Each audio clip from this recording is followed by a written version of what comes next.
नमस्कार दोस्तों, आप लोगों का बहुत बहुत स्वागत है आपके अपने यूट्यूब चैनल पर।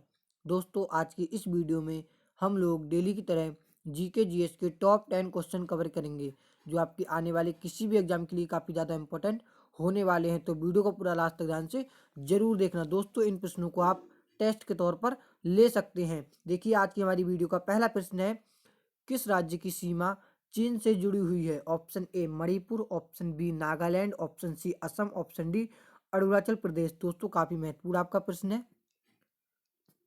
दोस्तों, क्या प्रश्न देखिए, किस राज्य की सीमा चीन से जुड़ी हुई है? तो दोस्तों, इस प्रश्न का हमारा सही उत्तर हो जाएगा ऑप्शन नंबर डी, यानी दोस्तों अरुणाचल प्रदेश से चीन की जो सीमा है वो क्या है, जुड़ी हुई है। चीन की सीमा किससे? अरुणाचल प्रदेश से जुड़ी हुई है। अगले प्रश्न की तरफ बढ़ते हैं। दूसरा प्रश्न देखिए, काफी महत्वपूर्ण प्रश्न है। पूछा जाता है प्रश्न, देखिए क्या है महत्वपूर्ण प्रश्न। प्रश्न देखिए क्या है, कितने वर्ष के पश्चात राष्ट्रीय जनगणना होती है? कितने वर्ष के पश्चात राष्ट्रीय जनगणना होती है? ऑप्शन ए 10 वर्ष के बाद, ऑप्शन बी 5 वर्ष के बाद, ऑप्शन सी 3 वर्ष के बाद, ऑप्शन सी डी 25 वर्ष के बाद। तो इस प्रश्न का हमारा सही उत्तर हो जाएगा ऑप्शन नंबर ए, यानी दोस्तों जो राष्ट्रीय जनगणना होती है वो 10 साल के बाद होती है। राष्ट्रीय जनगणना कितने साल के बाद होती है? 10 साल के बाद होती है। अगले प्रश्न की तरफ बढ़ते हैं।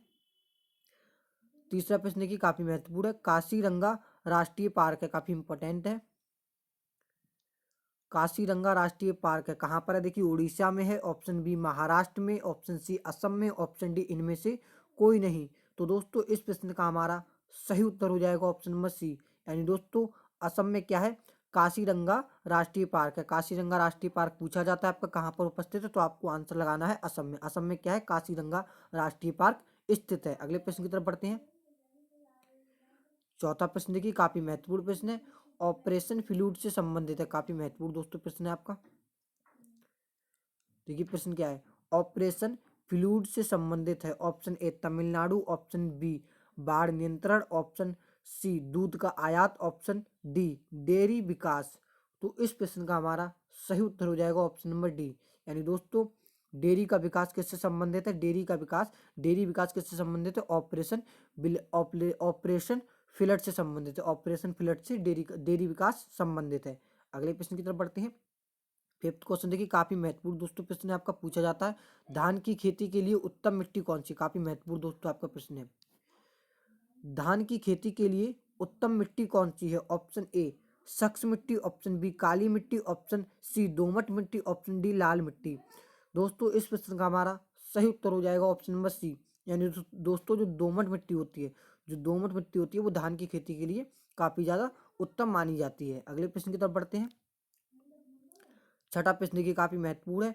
कौन से भारतीय शहर हेवी इलेक्ट्रिकल्प से संबंधित है? कौन से भारतीय शहर हेवी इलेक्ट्रिकल्स से संबंधित है? Option A Nagpur, option B Raipur, option C Bhopal, option D Lucknow. इसका उत्तर आपको बताना है। दोस्तों, इस प्रश्न का हमारा सही उत्तर हो जाएगा ऑप्शन नंबर सी, यानी दोस्तों जो भोपाल है वो क्या है, भारतीय शहर हेवी इलेक्ट्रिक से संबंधित है। कौन सा? जो भोपाल है वो हेवी इलेक्ट्रिकल से संबंधित है। अगले प्रश्न की तरफ बढ़ते हैं। सातवां प्रश्न देखिए, काफी महत्वपूर्ण है। भारत में हरित क्रांति का श्रेय जिस सुविख्यात कृषि औद्योगिक को जाता है उसका नाम क्या है? दोस्तों, हरित क्रांति से मोस्टली आपके प्रश्न पूछे जाते हैं।